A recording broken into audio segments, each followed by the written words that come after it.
με το Nokia 6.6 hands-on. Ενδιαφέρον, λεπτό.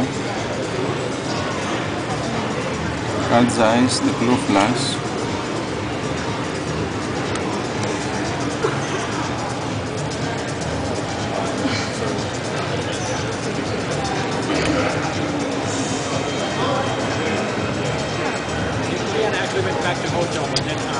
Να πω την αλήθεια μου,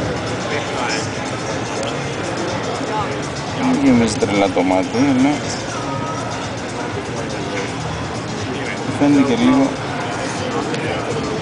πλαστικό πίσω εδώ. Το touch βέβαια καλή εντύπωση αφήνει.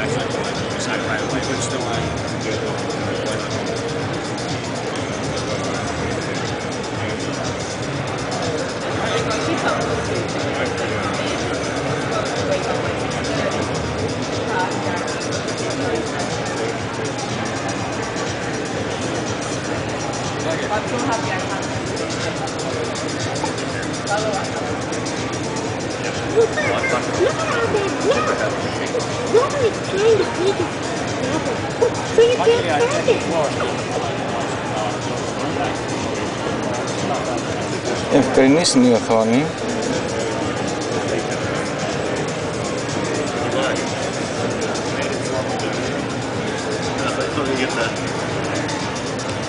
Να πω την αλήθεια, μου κόντεψα να το ψιλοδιαλύσω κιόλας. Δηλαδή έπιασα την πίσω μεριά και όπως πήγα να το βγάλω κόντεψα να φύγει. Αυτό δεν μου άρεσε καθόλου. Πολύ πλαστικό είναι.